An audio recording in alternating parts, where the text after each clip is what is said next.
చూపించలేని ఇలలో నన్ను వీడిపోని ఇంతటి ప్రేమ నీది ఇంతగా కోరుకుంది మరువను యేసయ్యా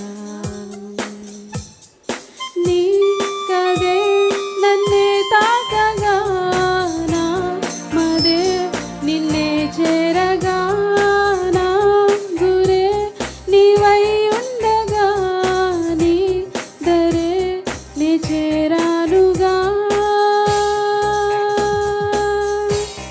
ఎవరు చూపించలేని ఇలలో నన్ను వీడిపోని ఇంతటి ప్రేమ నీది ఇంతగా కోరుకుంది మరువను యేసయ్యా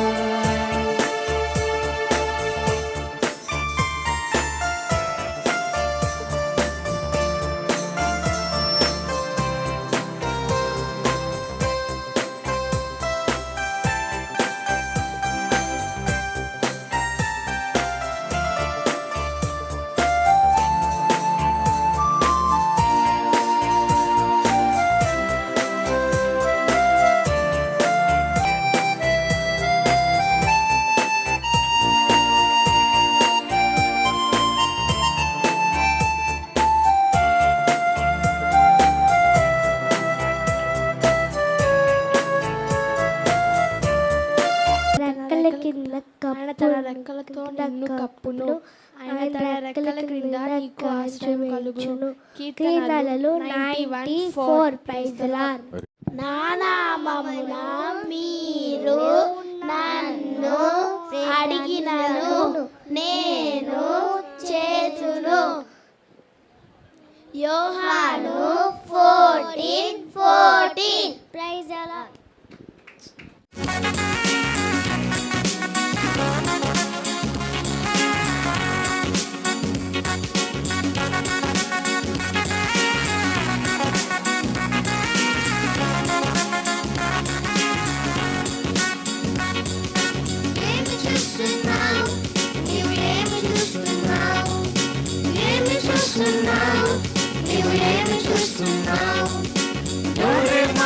చూస్తున్నావా మోటు పటులు చూస్తున్నావా పోకీమాను చూస్తున్నావా షించాను చూస్తున్నావా డోరేమాను చూస్తున్నావా మోటు పటులు చూస్తున్నావా పోకీమాను చూస్తున్నావా షించాను చూస్తున్నావా వీటన్నిటిని చూస్తూ టైమును వేస్ట్ చేస్తున్నావా వీటన్నిటిని చూస్తూ టైమును వేస్ట్ చేస్తున్నావా దేవుడి సన్నిధిని పూర్తిగా మర్చిపోతున్నావా దేవుని సన్నిధిని పూర్తిగా మర్చిపోతున్నావా ఏమి చేయాలి నేను ఏమి చేయాలి ఏమి చేయాలి నేనేమి చేయాలి ప్రార్థనను చేయాలి వాక్యమును చదవాలి పాటలను పాడాలి సండే స్కూల్కి వెళ్ళాలి ప్రార్థనను చేయాలి వాక్యమును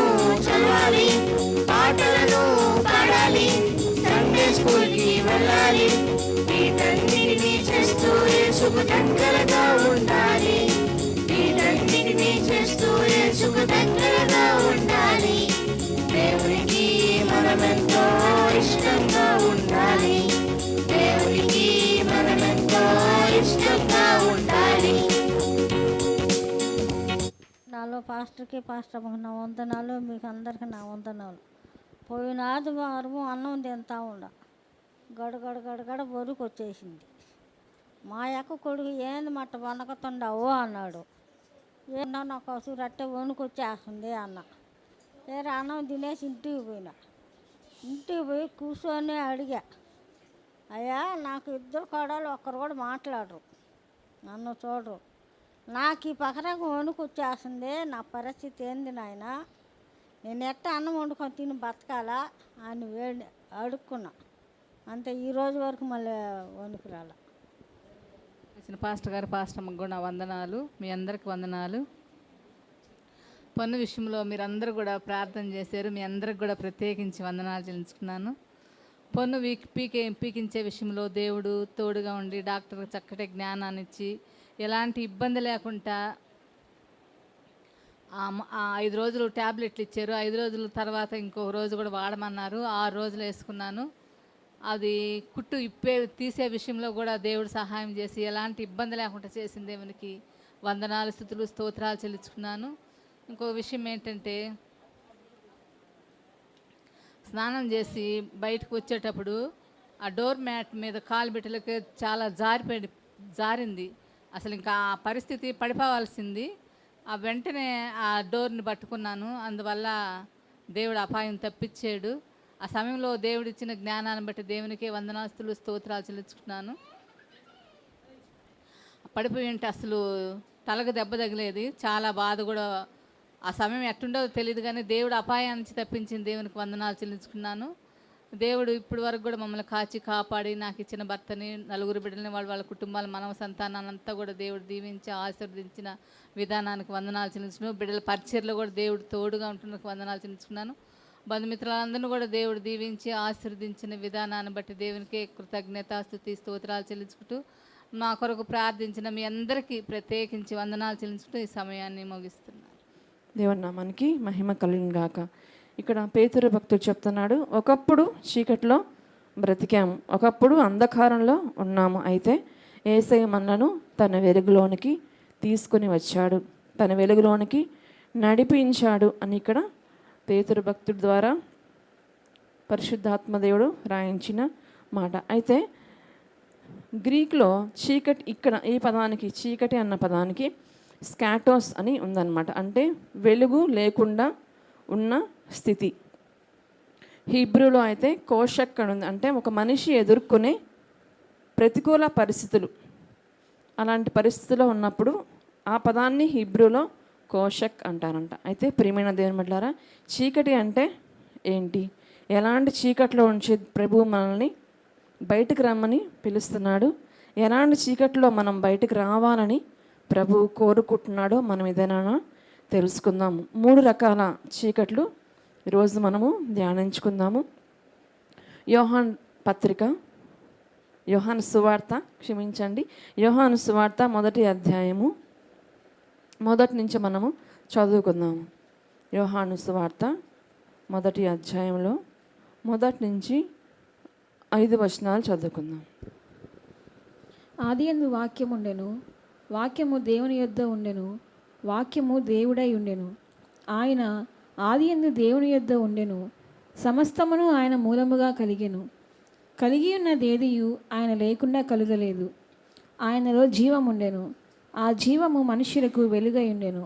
ఆ వెలుగు చీకటిలో ప్రకాశించుచున్నది గాని చీకటి దాన్ని గ్రహింపుకుండెను. ఆమేన్. ఆ వెలుగు చీకటిలో ప్రకాశించుచున్నది కానీ చీకటి దాన్ని గ్రహింపకుండెను. మొదటిగా వెలుగు అనేది ఏం చేస్తుందంటే చీకటిలో ఉన్నవి తెలియపరుస్తుంది. దాచబడిన రహస్యాలు వెలుగులోనికి తీసుకొని వస్తుంది కదా. ఒక గదిలో చీకటిగా ఉన్నప్పుడు మనం అక్కడ ఏమేమి ఉన్నాయో మనము చూడలేము. అయితే ఒక లైట్ వేసినప్పుడు ఏమవుతుంది, ఎక్కడ ఏ వస్తువు ఎలా ఉందో దాని పరిస్థితి ఏంటి, దాని స్థితిగతులు ఏంటి, అది మనము చూడొచ్చు. అయితే దాచబడిన రహస్యాలు దేవుని వెలుగు తెలియజేస్తుందంట. అంధకార జీవితం, రహస్య జీవితం, ఎవరికి తెలియని జీవితం కదండి. ప్రతి ఒక్కరిలో 2 జీవితాలు ఉంటాయి. అందరికీ తెలిసింది ఒకటి, వారికి మాత్రమే తెలిసింది ఒకటి. పైకి మనమంతా ఉండేది, హృదయంలో ఎలాగున్నా పైకి మనం నవ్వుతుండేది బయట వారికి తెలుసు, కానీ ఆ హృదయం ఎవరికి తెలుస్తుంది? మనకు తెలుస్తుంది. మనతో పాటు దేవునికి కూడా తెలుస్తుంది. ఎందుకంటే యెహోవా కన్నులు ప్రతి స్థలం మీద ఉంటాయి. మంచివారిని చూస్తాయి, చెడ్డవారిని చూస్తాయి. అయితే మన జీవితంలో రహస్యంగా ఏది ఉంది, అది ఎలాంటిదైనా దేవుని వెలుగులో అది బయటకు రావాలని దేవుడు కోరుకుంటున్నాడు. ఈరోజు మన జీవితం 2 రకాలుగా ఉందని మనం విన్నాము. అందరికీ తెలిసింది ఒకటి, మన పేరెంట్స్కి, తల్లిదండ్రులు అంటారు మా అమ్మాయి చాలా మంచిది అంటారు, మా అబ్బాయి చాలా మంచో అంటారు. కానీ కాలేజ్కి వెళ్ళాక బయట వారిని ఎంక్వైరీ చేశాక తెలుస్తుంది కదా. బయట ఎలా ఉంటాడు, ఇంట్లో ఎట్టున్నాడు, మందిరంలో ఎట్టుంటున్నాడు, ఇంట్లో ఎట్టుంటున్నాడు, బయట ఎలా ఉంటున్నాడు, ఇవన్నీ ఒక మనిషిలో ఉండే అంతరంగ స్వభావాలు. అయితే ప్రియమైన దేవుని బిడ్డలారా, రహస్యంగా ఎవ్వరు చూడట్లేదులే, ఎవరికి తెలియట్లేదులే అని మనం అనుకుంటున్న ప్రతిదీ దేవుడు చూస్తున్నాడు. మనం చాలా సందర్భాలు అనుకుంటాం, మనకి ఏదన్నా ఎవరైనా ఇబ్బంది పెట్టారనుకోండి, దేవుడు చూస్తున్నాడులే, ఆయన చూసుకుంటాడు అంటాం కదా. నిజమే, దేవుడు చూస్తున్నాడు. ఖచ్చితంగా మన హృదయాన్ని ఆయన చూస్తున్నాడు. ఒకవేళ మన మీద ఎవరన్నా చెడ్డగా చెప్పారనుకోండి, అది మనకు తెలిసింది, మన మీద వేరే వాళ్ళకి చెడ్డగా చెప్పారు, అది మనకు తెలిసింది, ఏమనుకుంటా అండి, నాతో అవసరం ఏంది, నేను వాళ్ళ జోలికి వెళ్ళానా, వాళ్ళ పేరు ఎత్తానా, వాళ్ళ ఊరు ఎత్తానా, అంత చెప్పాల్సిన అవసరం ఏముంది అనుకుంటాం. ఒకవేళ వాళ్ళు మనకు ఎదురుపడ్డారు అనుకో, ఎక్కడైనా పైకి బాగానే మాట్లాడతాం, లోపల ఈమె పలానా రోజు నా గురించి పలానా మనిషికి ఇలా చెప్పింది, ప్రేమించలేం, క్షమించలేం. ఆ స్వభావాన్ని దేవుడు చూస్తున్నాడు. పైకి మనం నవ్వుతూ మాట్లాడినా హృదయంలో ఉండదాన్ని దేవుడు చూస్తున్నాడు. అది తీసేసుకోవాలని దేవుడు తెలియజేస్తున్నాడు. మన ఉద్దేశాలు ఆయన చూస్తున్నాడు. ఈరోజు మీరు ఆయన మందిరానికి వచ్చారంటే ఇంట్లో బోరు కొట్టి రాలా కదండి.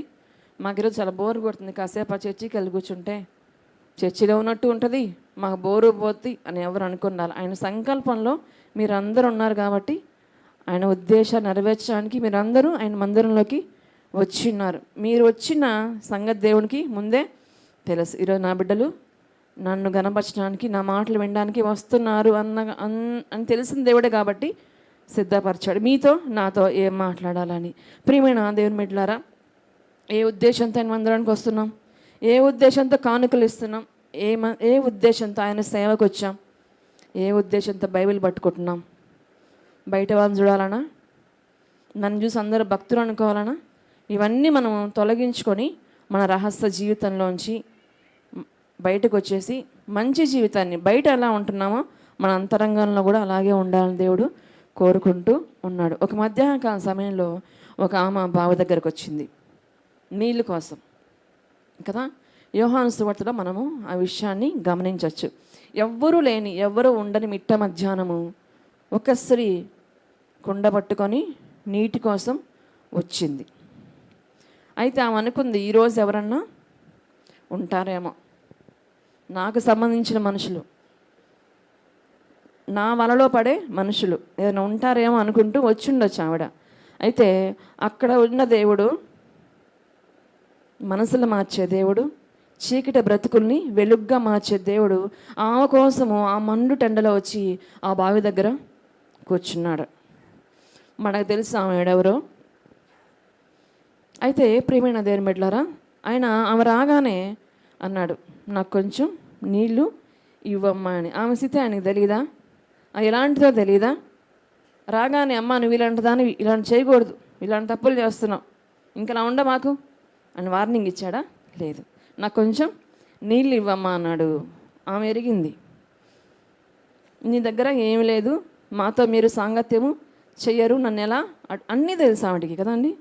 మనకు కూడా అన్నీ తెలుసు, వాక్యం తెలుసు, తెలియంది ఎవరికి లేదు. వాక్యం తెలియని వాళ్ళు ఎవరు ఇక్కడ లేరు, అందరికీ తెలుసు. కానీ కొన్ని సందర్భాల్లో మనము ఆ వాక్యం ప్రకారం నడుచుకోలేకపోతున్నాం, దేవుని ఆజ్ఞల ప్రకారం నడుచుకోలేకపోతున్నాం. దేవుని ఆజ్ఞలు మనకు తెలుసు. మార్కు సువార్తలో మనకు దేవుడు పొందుపరిచి ఉన్నాడు. చదువుదాం ఒకసారి. మార్కు సువార్త 12వ అధ్యాయము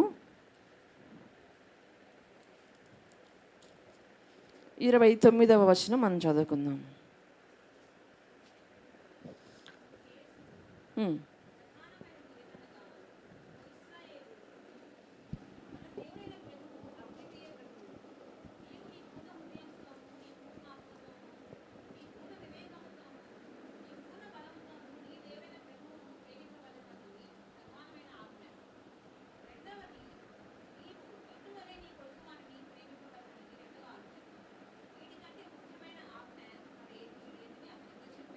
వీటికంటే ముఖ్యమైన ఆజ్ఞ మరి అది లేదు. పాత నిబంధనలో 10 ఆజ్ఞలు మనకు పొందుపరిచినాడు మోషే ద్వారా. అయితే ఆ 10 ఆజ్ఞలు కుదించి 2 ఆజ్ఞలుగా చేశాడు. మొట్టమొదటిగా దేవుణ్ణి ప్రేమించాలా, రెండవదిగా మనం మనల్ని ఎలా ప్రేమించుకుంటాం, ఎలా ఇష్టపడతాం, అలాగా మన పొరుగు వారిని ప్రేమించాలి. ఈ 2 ఆజ్ఞలు మనం అనేక సార్లు తప్పిపోతున్నాం. ప్రియమైన దేవుని బిడ్డలారా, దేవుణ్ణి ప్రేమిస్తున్నాం కానీ మన పొరుగు వారిని, మన సొంత వారిని మనము అనేక సందర్భాల్లో ప్రేమించలేకపోతున్నాం. ఇవి కూడా తెలుసు, అన్నీ తెలుసు. అలా ఉండకూడదని తెలుసు, చీకట్లో ఉండకూడదని తెలుసు, వెలుగులో ఉండాలని తెలుసు, కానీ ఉండలేకపోతున్న స్వభావం. అయితే సరైన దేవుని దగ్గరికి ఆమె వచ్చింది. ఆమె వచ్చింది అన్నకన్నా ప్రభు ఆమెని వెతుక్కుంటా వచ్చాడు. ఈ దినాన ఈ బిడ్డను నేను రక్షించాలి అన్న ఉద్దేశంతో దేవుడు వచ్చినప్పుడు ఆమె నీళ్ళు ఇమ్మంది. ఆయన అంటున్నాడు, ప్రతిరోజు మీరు వస్తున్నావు కదమ్మా, నేనిచ్చే నీళ్ళు నువ్వు తాగితే ఇంకెప్పటికీ దాహం నీకేది. ఏ దాహంతో ఉన్నావో, నీ అంతరంగంలో రహస్య దాహం ఉంది కదా, ఏ దాహంతో నువ్వు ఉన్నావో ఆ దాహం నీకు ఎప్పుడు వేయదు. నేనిచ్చే నీళ్ళు నీకు జీవపు ఓటగా ఉంటాయి అని ప్రభువు చెప్పినప్పుడు అయితే అయ్యా రోజు నేను ఎండలో వస్తూ ఉన్నా, చాలా దూరం నుంచి వస్తున్నా, ఎవరు చూడని సమయంలో నేను వస్తున్నా అని నాకు కావాలి, ఆశ కలిగిన దానికి. అప్పుడు దేవుడు అన్నాడు, సరే అయితే నీకు నీ భర్తని పిలుచుకురా. వెంటనే అని చెప్తుంది, నాకు భర్త లేడు. దేవుడు అంటున్నాడు, నీకు 5 ఉన్నారు, ఇప్పుడున్నవాడు కూడా నీవాడు కాదు. ప్రియమైన దేవుని బిడ్డలారా, ఆయన ఒక్క మాట ఆయన జీవితంలో గొప్ప మార్పు తీసుకొచ్చింది. మనం చాలా సందర్భాల్లో అనేక రకాల బలహీనతలతో మన ఎదుటికైనా ఉంటే చాలా తిట్టుకుంటాం, వీళ్ళు మారరు, వీళ్ళు ఇంతే అని అనుకుంటాం కదా. దేవుని మాట ఆమె బ్రతుకుని మార్చింది. మరి మన మాట ఎలా ఉంటున్నాయి ఎదుటి వాళ్ళ పట్ల మనం గ్రహించుకోవాలి. ఎందుకంటే దేవుడు ఆయన అధికారాన్ని మనకి ఇచ్చాడు, ఆయన మాటలు మన నోట ఉంచాడు. మనమేం దేవుళ్ళం కాదు కదా మనం చెప్పడానికి, వాళ్ళు మారడానికి మనం అనుకోవచ్చు, కానీ ఆయన మాటలు మన నోట ఉంచాడు. మనం మంచిగా మాట్లాడితే దేవుడు కొన్ని కార్యాలు మన ద్వారా జరిగిస్తాడు. ప్రియమైన దేవుని బిడ్డలారా, ఆమె తన జీవితాన్ని ఒప్పుకుంది, పాదాలపై పడి ఉంటుంది.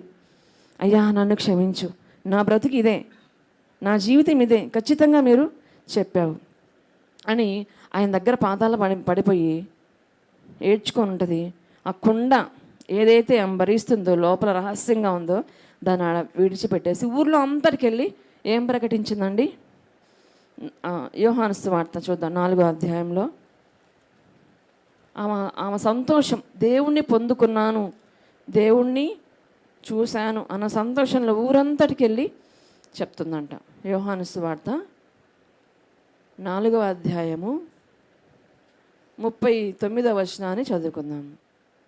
నేను చేసినవన్నీ నాతో చెప్పినని సాక్ష్యమిచ్చిన స్త్రీ యొక్క మాటను బట్టి ఆ ఊరిలోని సమరయులలో అనేకులు ఆయన యందు విశ్వాసం ఉంచిరి. 28వ వచనం కూడా చదువుకుందాం. ఆ స్త్రీ తన కుండ విడిచిపెట్టి ఊరిలోనికి వెళ్ళి, మీరు వచ్చి నేను చేసినవన్నీ నాతో చెప్పిన మనుష్యుని చూడుడి, ఈయన క్రీస్తు కాడా అని ఆ ఊరి వారితో చెప్పగా. ఆమేన్. ఇక్కడ మనం గమనిస్తే ఆ స్త్రీ తన కుండ విడిచిపెట్టి ఊర్లోకి వెళ్ళి, మీరు వచ్చి నేను చేసినవన్నీ, నేనేమేమైతే చేశానో రహస్యంగా అవి మీకు తెలియకపోవచ్చు, కానీ అవన్నీ తెలిసిన ఒక వ్యక్తి నాకు కనిపించాడు. ఆయన ఎవరంటే క్రీస్తు అని ఎరిగిందంటే ఆమెకి ఆయన గురించి తెలుసు, ఆయన వస్తాడని తెలుసు, ఆయన ఎలా ఆరాధించాలో తెలుసు. కానీ ఆ పాపంలోంచి ఆమె బయటకు రాలేకుండా ఉంటే దేవుడు ఆమెను ప్రేమించి ఆమె కోసము మండుటెండలో ఒక్కడే వచ్చాడు. ప్రియమైన దేవుని బిడ్డలారా, ఆ సమయాన్ని ఆమె సద్వినియోగం చేసుకుంది. ఊరంతా చాటిందంట, ఈయన క్రీస్తు కాడా, ఈయన క్రీస్తు కాడా అని ప్రకటించినప్పుడు ఆ ఊరోళ్ళందరూ వచ్చి ప్రభువుని అంగీకరించినట్లుగా మనము చూడొచ్చు. అంటే మనలో ఉన్న చీకటిని దేవుని వాక్కు వెలుగులో నింపుతుంది, మనలో ఉన్న చీకటిని అది తొలగిస్తుంది. మనం ఇన్ని వాక్యాలు ఉంటున్నాం కదా, ఈ వాక్యాలు మన జీవితంలో పనిచేయాలంటే ఆయన మాటలు మనము హృదయంలో నింపుకోవాలి. ఈమె ఎలాగైతే ఆ మాటలు పట్టుకుందో అలాగా దేవుని మాటలు మనము స్థిరపరచుకోవాలి. మన హృదయం అనే పలక పైన వాటిని రాసుకోవాలి. ప్రియమైన దేవుని సంగమా, మొదటగా సమరయ స్త్రీ గురించి మనము చూసాం. యథార్థంగా బ్రతకాలని దేవుడు కోరుకుంటున్నాడు. పైకి ఒక జీవితం, లోపల ఒక జీవితం మనం ఉండకూడదు. ఆయన ఎదుట మనం ఒప్పుకొని ఆయన్ని వేడుకున్నప్పుడు మన చీకటి నుంచి అయినా విడుదలిచ్చే దేవుడు. రెండోదిగా మనం గమనిస్తే జక్కయ్య జీవితంలో ఒక గొప్ప మార్పు. పన్ను వసూలు చేసే విషయంలో డబ్బులు ఎక్కువగా తీసుకునే విషయంలో జక్కయ్య రహస్య జీవితము, ఒకవేళ అందరికీ తెలిసిన జీవితము గడుపు ఉండొచ్చు. అయితే ఒకానొక దినాన ప్రభువుని చూడాలని ఆశ కలిగింది. ప్రభు ఆ ఇంట్లోకి వస్తే ఆ చీకటి పారిపోయిందంటండి. మరి ప్రభు మన జీవితాల్లో ఉంటున్నాడా? మనలో ఉన్న చీకటి బయటికి వెళ్ళిపోవాలంటే ప్రభు మన హృదయంలోకి రావాలా, ఆయన మాటలు మన జీవితంలోకి రావాలా, ఆయన మాటలు మనం పదే పదే వినాలా, పదే పదే చదవాలా, పదే పదే ఆయన్ని ధ్యానిస్తూ ఉన్నప్పుడు మనలో ఉన్న చీకటి తెరలు తొలగి వెలుగులోకి దేవుడు మనల్ని నడిపిస్తాడు. దానియేలు గ్రంథము 2వ అధ్యాయము 22వ వచనాన్ని మనము చదువుకుందాం. దానియేలు గ్రంథము 2వ అధ్యాయము 22వ వచనం. ఆయన మరుగు మాటలను మర్మములను బయలుపరచును, అంధకారములోని సంగతులు ఆయనకు తెలియను. వెలుగు యొక్క నివాస స్థలము ఆయన యొద్ద ఉన్నది. వెలుగు యొక్క నివాస స్థలము దేవుని దగ్గర ఉందంట. కాబట్టి మన జీవితంలో ఏమైతే చీకటి ఎవరికి తెలియని జీవితం మనకుందో ఆయన ఎదుట మనం ఒప్పుకొని దాని నుంచి మనం విడుదల పొంది దేవునికి ఇష్టలుగా జీవించాలని దేవుడు కోరుకుంటున్నాడు. రెండోదిగా మనం గమనిస్తే కొన్ని సందర్భాల్లో మనకు కలుగుతున్న కష్టాలు, ఇరుకులు, ఇబ్బందులు ఇవన్నీ చీకటికి సాదృశ్యంగా బైబిల్ గ్రంథంలో రాయబడినాయి. మనం గమనిస్తే చీకట్లో, అంధకారంలో మనం బ్రతుకుతున్నాం కదండి. అనేక సందర్భాల్లో మనకు కష్టాలు వస్తున్నాయి, ఇబ్బందులు వస్తున్నాయి, శ్రమలు వస్తున్నాయి. చాలామంది అనుకుంటారు, నేను దేవుని బిడ్డ కదా, నాకెందుకు వస్తున్నాయి శ్రమలు. ఒకవేళ మనం చూసిన వాళ్ళు అనుకుంటారు, వీళ్ళు దేవుని బిడ్డలు కదా, ఎప్పుడు ప్రార్థనకి వెళ్తారు, ఎప్పుడు పాటలు పాడుతుంటారు, ఎప్పుడు వాక్యం చదువుతుంటారు, వీళ్ళకి శ్రమలు ఏంటి, వీళ్ళకి రోగాలు ఏంటి, వీళ్ళకి ఆర్థిక సమస్యలు ఏంటి అంటే రాకూడదా? దేవుణ్ణి కలిగిన మనకి రాకూడదా? వస్తాయి. వచ్చినప్పుడు కూడా మనము దేవుణ్ణి విడిచిపెట్టకుండా ముందుకెళ్తూ దేవుణ్ణి ఆరాధిస్తూ మనం ఉన్నప్పుడు ఆ కష్టాన్ని మనకు దేవుడు మేలుగా మారుస్తాడు. ఆ నష్టాన్ని పూడ్చే దేవుడు. శద్రక్ మేషక్ అబేద్నెగోలు అయితేనేమి, దానియేలు అయితేనేమి ఎంతో భక్తిగా జీవించారు. అయినప్పటికీ వాళ్ళకి శ్రమలు వచ్చినప్పుడు నిలబడ్డారు. ఈ దేవుడి కోసం మేము ఇంత శ్రమపడ్డాం, ఇంత భక్తిగా జీవించాం అని అనుకోలే. మరణం వచ్చినప్పటికీ మేము ఆయన కొరకు చచ్చిపోతామని నిర్ణయించుకున్నారు. కాబట్టి దేవుడు వారి కోసం ఆ అగ్నిగుండంలో దేవుడు దిగి వచ్చాడంట కదా. 4వ మనిషిగా దేవుడు దిగి వచ్చాడు. మన గ్రంథంలో ఉంది కదా, అగ్నిలో మనం వెళ్ళినా మనము కాలిపోము అంటే అగ్ని లాంటి సమస్యల్లో, భయంకరమైన సమస్యల్లో, మన ప్రాణాలు పోయేంత సమస్యల్లో మనం ఉన్నప్పటికీ వాటిలో మనము నాశనం అయిపోము అని దేవుడు వాగ్దానం ఇస్తున్నాడు. కాబట్టి మనకు కలుగుతున్న కష్టాల్లో, ఇబ్బందులు, ఇరుకుల్లో మనం ప్రభువుని విడిచిపెట్టకూడదు. ఆ చీకట్లోంచి దేవుడు మనల్ని వెలుగులోకి ఖచ్చితంగా నడిపించే దేవుడు కనుక ఆ వెలుగైన దేవుణ్ణి మనము వెంబడిస్తే ఎప్పటికీ మనము చీకటిలో ఉండిపోము. ఒక దినానంట దావీదు రాజు తన రాజ్యాన్ని పరిపాలిస్తున్న సమయంలో, ఇదైతే బైబిల్ గ్రంథంలో లేదు కానీ చరిత్రకారులు చెప్తారు, ఆయన రాజ్యాన్ని పరిపాలిస్తున్నప్పుడు ఒక బంగారు పని చేసే వ్యక్తి ఆయనకు ఒక బ్రాస్లెట్ ఇచ్చాడంట గిఫ్ట్గా. అయితే అది చూసిన దావీదు దాని మీద ఒక మాట రాయ, కొంతమంది పేర్లు రాసుకుంటారు కదండి, అట్లా ఆ బ్రాస్లెట్ మీద ఒక మాట రాయి, ఆ మాట నేను చూసినప్పుడు, నేను ఇబ్బందుల్లో ఉన్నప్పుడు ఆ మాట నేను చూస్తే నేను ధైర్యం పొందాలి.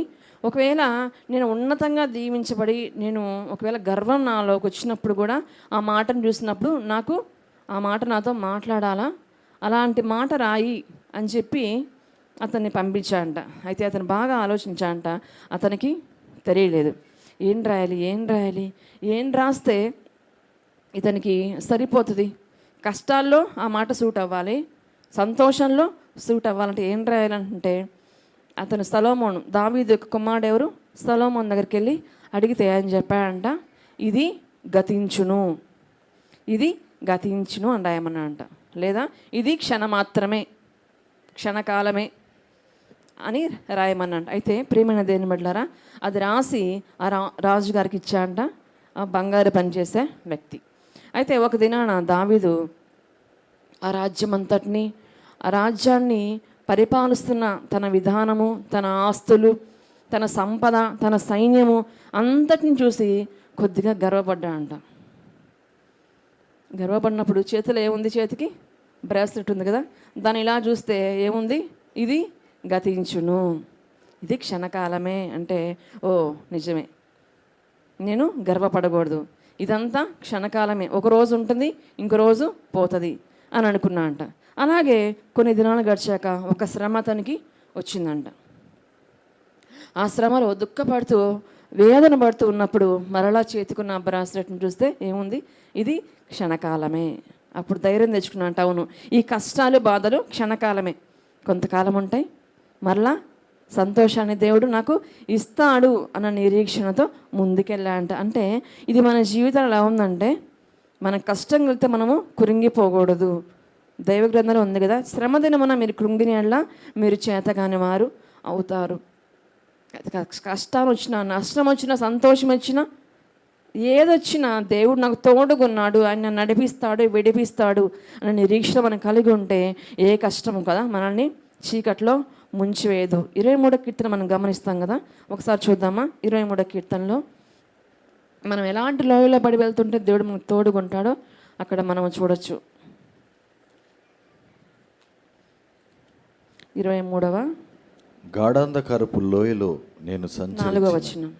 ఏ అపాయమునకు భయపడను, నీవు నాకు తోడయిందువు, నీ దుడ్డు కర్రయు నీ దండమును నన్ను ఆదరించును. చాలండి. గాఢాంధకారపు లోయలో నేను సంచరించినను ఏ అపాయమునకు భయపడను, ఎందుకంటే నీవు నాకు తోడుగా ఉంటావు, నన్ను ఆదరిస్తావు. ఈ మాటలు మన హృదయంలో పెట్టుకొని ఉంటే ఎటువంటి చీకటి, ఎటువంటి భయము, ఎటువంటి కలవరము, ఇటువంటి ఆవేదన మనకు వచ్చినప్పుడు దేవుడు మనల్ని వాక్యం ద్వారా బలపరుస్తాడు. ప్రియమైన దేవుని బిడ్డలారా, యోబు జీవితంలో మనం గమనిస్తే ఒకే దినాన సమస్తాన్ని కోల్పోయాడు. ఆస్తి పోయింది, సంపద పోయింది, పశువులు పోయాయి, అన్నిటికన్నా ముఖ్యంగా 10 మంది పిల్లలు ఒకే దినాన మరణించారు. అలాంటి కష్ట సమయంలో కూడా యోబు దేవుణ్ణి విడిచిపెట్టలేదు కదా. మన ముందు ఇవన్నీ ఎందుకున్నాయంటే, ఒకవేళ మన కష్టాలు వచ్చినా, ఇబ్బందులు వచ్చినా మనము ఈ భక్తులను చూసి సరి చేసుకుంటాము, భక్తులను చూసి మనము ధైర్యం తెచ్చుకుంటాము అని దేవుడు మన కొరకు ఇవన్నీ రాసి ఉంచాడు. దేవుడి కార్యాలు మనము గ్రహించలేం. కొన్నిసార్లు మనకున్న ఆధారాలు తొలగిస్తాడు, కొన్నిసార్లు మనకున్న ఉద్యోగాలు కొంచెం తప్పిస్తాడు, కొన్నిసార్లు మనకు రెస్ట్ ఇస్తాడు. మనకు అర్థం కాదు, ఎందుకయ్యా నన్ను ఉద్యోగంలో పక్కన పెట్టేశావు, ఎందుకయ్యా నాకు ఆర్థికపరమైన ఇబ్బందులు వచ్చాయి, ఎందుకయ్యా నా కుటుంబంలో గొడవలు, నాకు సమాధానం లేదు అని మనం బాధపడిన సమయంలో దేవుడు అంటాడు, ఈ సమయంలో నాకు మరింత దగ్గరగా రా. ఇప్పుడు నీకు ఉద్యోగం లేదు కదా, ఎక్కువగా నన్ను ఆరాధించు. ఉద్యోగం వస్తే నువ్వు నన్ను అంత ఎక్కువగా ఆరాధించలేవు కదా, సమయం లేదు కదా, కాబట్టి నీకు సమయం ఉన్నప్పుడే నన్ను ఆరాధించు, ఉన్నతంగా నేను నిన్ను దీవిస్తాను అని దేవుడు వాగ్దానం ఇస్తున్నాడు. కనుక వాగ్దానం ఇచ్చిన దేవుడు నమ్మదగిన దేవుడు కనుక ఆయన మనము ఆరాధింపబద్ధులమై ఉన్నాం. మొదటిగా మనం గమనించాం, మన రహస్య జీవితము ఒక చీకటి లాంటిది. రెండవది, మనకు వచ్చే కష్టాలు, ఇబ్బందులు చీకటికి సాదృశ్యంగా ఉన్నాయి. మూడవదిగా మనం గమనిస్తే మనలో ఉన్న అజ్ఞానం. మనం జ్ఞానవంతులుగా అనుకుంటాం కొన్ని సందర్భాల్లో కదా, మాకు చాలా జ్ఞానం ఉంది, నాకు తెలుసు, నాకు అన్నీ తెలుసు అని మనం అనుకుంటాం. కానీ మనిషిలో ఉన్న అజ్ఞానము చీకటికి సాదృశ్యంగా ఉంది. కీర్తన గ్రంథము 82వ కీర్తన 5వ చరణాన్ని మనము చదువుకుందాము. 82వ కీర్తన 5వ చరణం.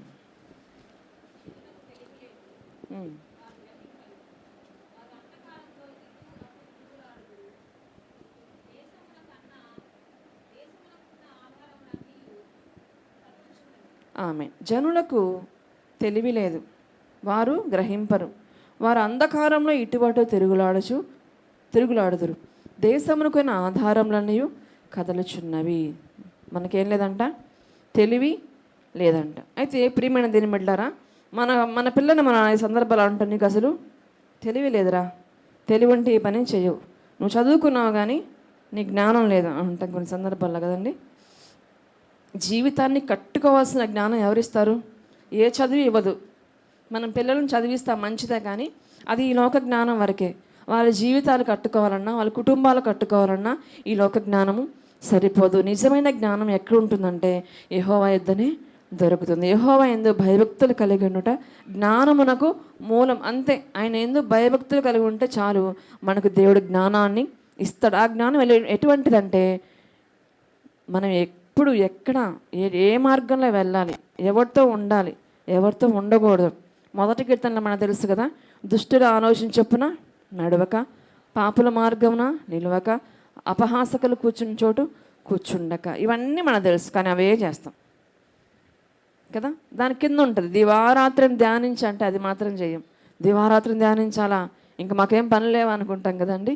అయితే ఈ ఆలోచన చొప్పున వెళ్తూ ఉంటాం. ప్రియమైన దేవుని సంగమా, మన జ్ఞానం కలిగి ఉండాలని దేవుడు కోరుకుంటున్నాడు. మరి జ్ఞానం కావాలంటే ఆయన మాటలు వినాలి, వింటూనే ఉండాలి.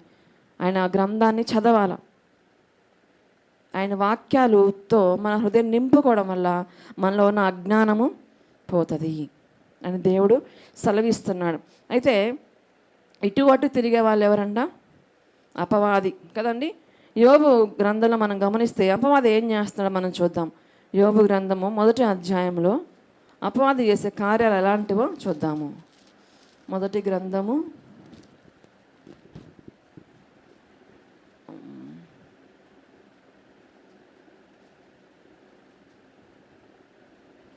6వ వచనం చదువుదాం. దేవదూతలు 7వ వచనం. యెహోవా నీవు ఎక్కడి నుండి వచ్చితివని వారిని అడుగగా అపవాది భూమి మీద ఇటు అటు తిరుగులాడుచు అందులో సంచరించుచు వచ్చి తినని.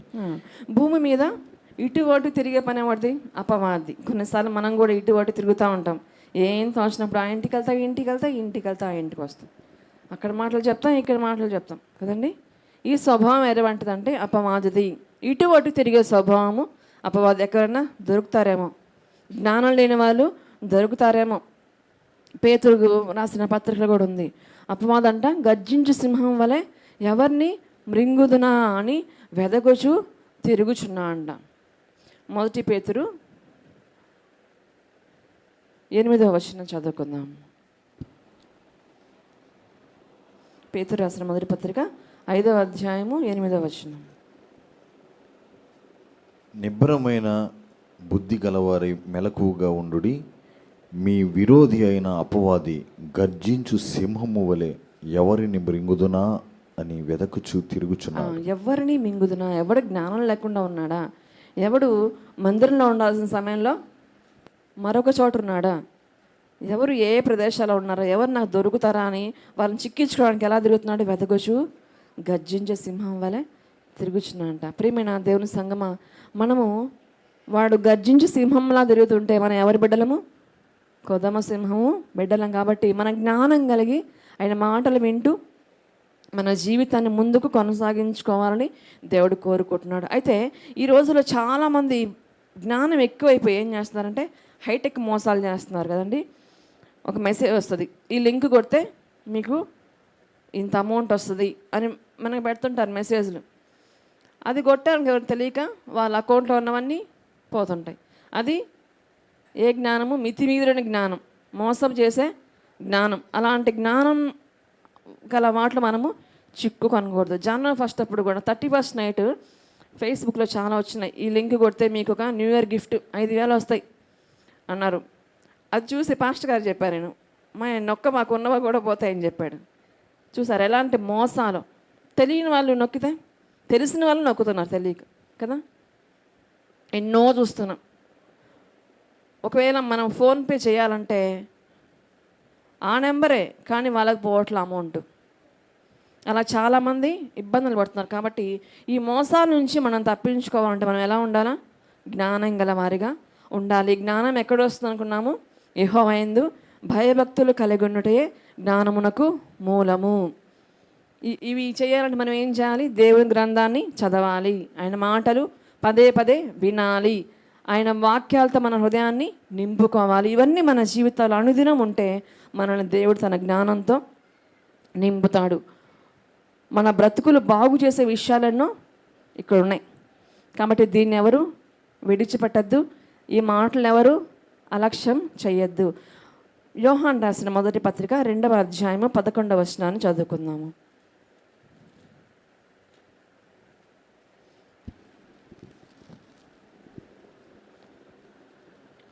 తన సహోదరుని ద్వేషించువాడు చీకటిలో ఉండి చీకటిలో నడుచుచున్నాడు.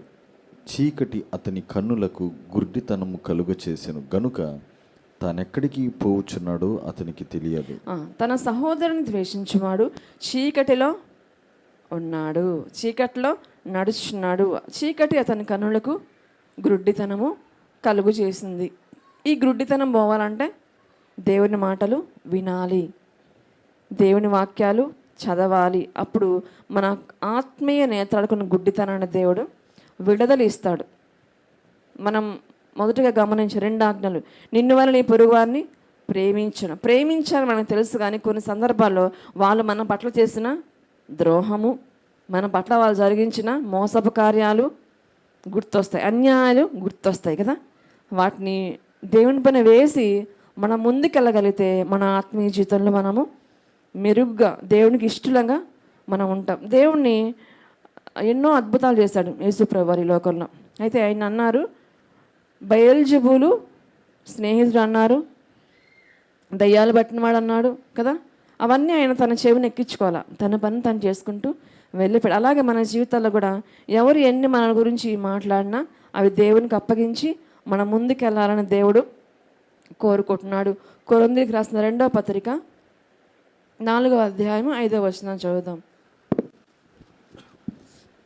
2వ కొరింథీ, అంధకారములో నుండి వెలుగు ప్రకాశించును గాక అని పలికిన దేవుడే తన మహిమను గూర్చిన జ్ఞానము యేసుక్రీస్తునందు వెల్లడిపరచుటకు మా హృదయములలో ప్రకాశించను గనుక మేము మమ్మను గూర్చి ప్రకటించుకొనుట లేదు కానీ క్రీస్తు యేసును గూర్చి ఆయన ప్రభువనియు మమ్మను గూర్చి యేసు నిమిత్తము మేము మీ పరిచారకులమని ప్రకటించుచున్నాము. అంధకారంలోంచి వెలుగు ప్రకాశించును గాక అని పలికిన దేవుడే తన మహిమను గుచ్చిన జ్ఞానమును యేసుక్రీస్తునందు వెల్లడిపరచుటకు మా హృదయములలో ప్రకాశించెను.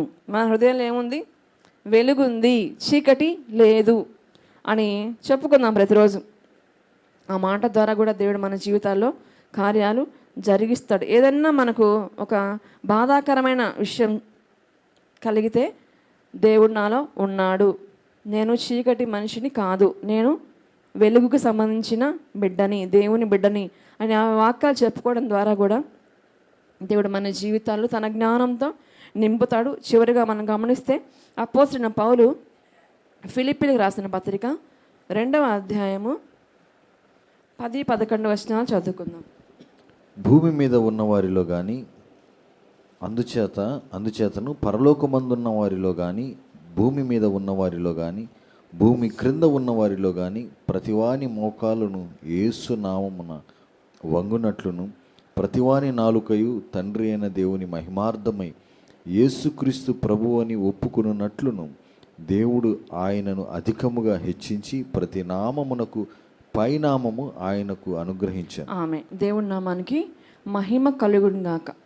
ప్రతి వాని నాలుక తండ్రి అయిన దేవుని మహిమార్థమై యేసుక్రీస్తు ప్రభువు అని ఒప్పుకున్నట్లును దేవుడు ఆయన అధికముగా హెచ్చించి ప్రతి నామమునకు పైనామమును ఆయనకు అనుగ్రహించను. ఇలాంటి దేవుణ్ణి, ఇలాంటి ఉన్నతమైన నామం గల దేవుణ్ణి, పరిశుద్ధులైన దేవుణ్ణి, ఒక్కడైన దేవుని మనం ఆరాధిస్తున్నాం కనుక మనం ఎలా ఉండాలంటే మన రహస్య జీవితాన్ని విడిచిపెట్టి ప్రభు సన్నిధిలో యథార్థంగా బ్రతకాలి. రెండోదిగా మన కష్ట సమయాలు అనే చీకటి గుండా మనం వెళ్ళినప్పటికీ దేవుణ్ణి మనము ఆశ్రయించేవారిగా ఉండాలి. మూడోదిగా మనకున్న అజ్ఞానం నుంచి మనం తొలగించుకొని జ్ఞానవంతులుగా ఉండాలంటే ఆయన యందు భయభక్తులు కలిగి ఉండాలి. కాబట్టి ఈ 3 విషయాల్లో మనం ఎక్కడ పడిపోతున్నాము, ఎక్కడ ఓడిపోతున్నాము, ఎక్కడ వెనకబడిపోతున్నామో గ్రహించుకొని ప్రభువు సన్నిధిలో ఆయన అడుగుదాము. అయ్యా, నీ ముఖకాంతిలో మా రహస్య పాపాలు కనిపిస్తున్నాయి. ఏ పాపము నీకు నాకు అడ్డుగా ఉందో, ఏ పాపం నీకు నాకు అడ్డుగా ఉండి నా జీవితంలో కార్యాలు జరగకుండా ఆగిపోతుందో, ఏ పాపము నీకు నాకు మధ్య ఒక గోడని స్థాపించేసిందో ఆ గోడను పడగొట్టయ్యా అని ప్రభువుని అడుగుదాము. దేవుడి మక్కులతో మన వెనుకల్లో దీవించి ఆశ్రయించిన గాక. ప్రతి ఒక్కరము ప్రార్థించుకుందాం. స్తోత్రం తండ్రి నాయన. నీ వాత్సల్యం, నీ బాహుల్యం, నీ కృప కనికరం చూపించుము. నీ వాత్సల్యం, నీ బాహుల్యం, సహాయం నీ కృప కనికరులు చూపించుము. పాపము చేశాను, దోషినయున్నాను, పాపము చేశాను, దోషినయున్నాను, తెలిసి ఉన్నది నా అతిక్రమమే, తెలిసి ఉన్నది నా పాపమునే, తెలిసి ఉన్నది నా అతిక్రమమే. అవునయ్యా, నీ సన్నిధిలో నా పాపాలు ఒప్పుకుంటున్నానయ్యా.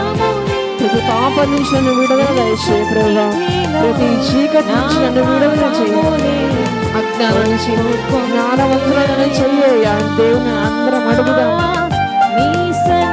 అయ్యా, నా పాపాలను సందరూ ఒప్పుకుంటున్నానయ్యా. ఏ పాపం అయితే నీకు నాకు అడ్డుగా ఉందో తండ్రి, ఆ పాపాన్ని తొలగించే శక్తి నీకు మాత్రమే ఉందయ్యా. అయ్యా నీకు వందనాలయ్యా, అన్నిటికైనా పరిణామం గల దేవా, నీకు వందనాలయ్యా. దేవుని అడుగుదా.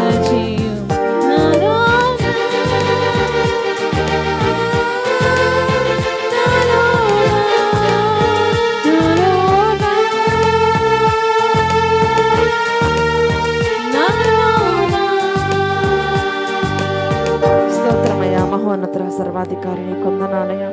అయ్యా అయ్యా మేము తండ్రి నైనా నీ వాక్కులు తెలిసి కూడా తండ్రి అనేక సందర్భాల్లో వెనకబడిపోతున్నామయ్యా. ఈ 3 రకాల చీకటి బ్రతుకుల్లో మేము మగ్గిపోతున్నాం తండ్రి. నేను మా రహస్య జీవితాలు ఎరిగిన దేవుడు మీరొక్కరే ప్రభువా నాయన. అయ్యా మా కష్టాలు ఎరిగిన దేవుడు మీరొక్కరే ప్రభా, మా అజ్ఞానం ఎరిగిన దేవుడు మీరొక్కరే ప్రభా. అయ్యా వీటి నుంచి మమ్మల్ని విడిపించి తండ్రి ప్రభా, అయ్యా నీ వెలుగు మార్గంలో మమ్మల్ని నడిపించి అయ్యా వెలుగు సంబంధించిన బిడ్డలుగా మేము ఈ లోకంలో జీవించే భాగ్యాన్ని మాకందరికీ దయచేయమని దయతో తండ్రి మా ప్రతి పాపాన్ని దోషాన్ని క్షమించి మీ రక్తంతో కడిగి పరిశుద్ధపరిచి గొప్ప కార్యాలు ప్రతి ఒక్క బిడ్డ జీవితం జరిగించమని యేసు నామములో ప్రార్థించడి వేడుకొనుచున్నాము తండ్రి. ఆమేన్. మీకందరికీ వందనాలు.